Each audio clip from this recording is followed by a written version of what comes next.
This is Amanda with South Florida Insider, and I'm here with John Feldmann from Goldfinger. So it's been 10 years since South Florida. How does it feel being back after that long amount of time? It felt like we hadn't left. It's really cool. Like we had a whole new band. We hadn't rehearsed at all. Like Cyrus from New Found Glory came and stepped in and helped us out, and no rehearsals. And there was probably 5,000 people. Yeah. And it was great. I mean, it was so great. It's like the first couple songs were a little bit like, all right, are we dealing with a bunch of moms and dads that are like just want to drink and have a good whatever? But it ended up being a really, by the end there was like full circle pit, old school, jumping, hands in the air, the whole thing. Thank you, Brian. Yeah, how did it feel seeing, I noticed, old school and some new faces, some new school kids in the crowd? I mean, how did it feel seeing the newer generation loving your music just as much as the older one?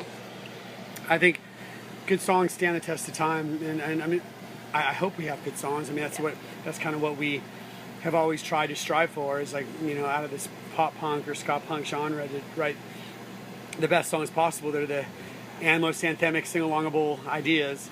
And I think that stands the test of time. Absolutely. And I think this style of music right now we're like on the cusp of it just really blowing up, Yeah, I really like State Champs a lot. I worked a lot with 5 Seconds of Summer, who definitely sound like Blink, who I also just work with, and it's pretty cool. Were you involved in Blink's new stuff? You said you I produced the new record that's about to come out. Oh, wow. Yeah. That's awesome. Yeah. So other than producing, I know Goldfinger, you've been talking about releasing some new stuff of your own. Is any new news on that? We've recorded probably Goldfinger's recorded like 5 or 6 songs in the last 18 months.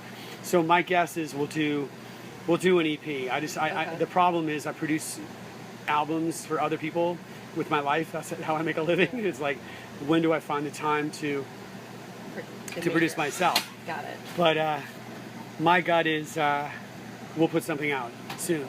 Awesome. And the band that you guys perform with today, I noticed you had MXPX, you had Story of the Year, you had New Found Glory. How did you come up with such a great mix? Well, I've been really lucky. I've toured so much in my life. I mean, Goldfinger spent 20 years on the road, and I mean, I'm at my Carrera like 1996 when we played like a radio festival in Seattle. I mean, when we were, he was a young lad, and I've known him since then, and we've done a lot of shows with him forever. I signed Story of the Year, I discovered Story of the Year, I produced Story of the Year. So Phil's just an old friend, and he's just doing me a favor. And like I've probably played maybe a handful of shows with New Found Glory, maybe a dozen. And a friend of mine, this guy that does SJC drums, actually came to my house and said, why don't you get Cyrus if you don't have a drummer? Because he lives 2 miles from the venue. Yeah. He'll be here in 20 minutes. And so he graciously learned our entire set.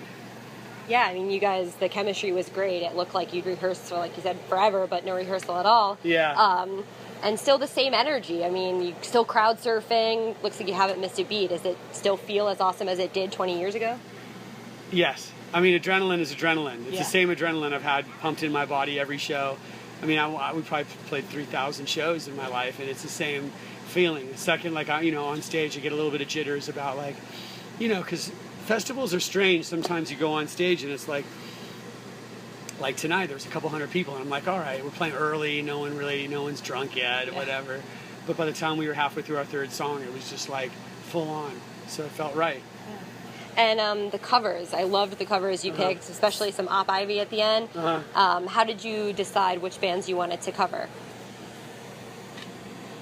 Sorry. Sorry. It's all good. I'm just thirsty. I mean, honestly, it's like you could have probably recorded our set 10 years ago, and it would have been the same set. It's basically like whatever songs that I kind of knew. Yeah.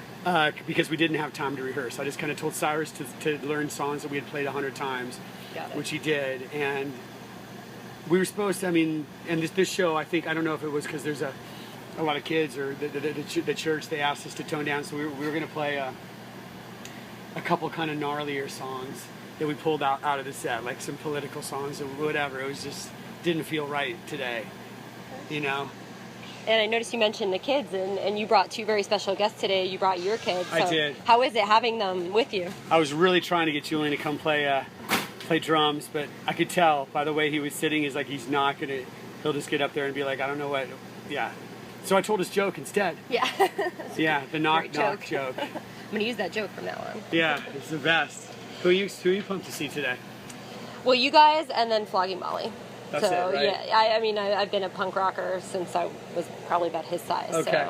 So yeah, you guys were probably my biggest excitement of the day for sure. Good. So, yeah, it's been Thank you. It's been awesome. And do we have to wait 10 years for you to come back again? Yes. Yes. All right. Unfortunately. No, I don't know. I mean, I feel like it's only fair if we have new music to come really do it right and like to come out.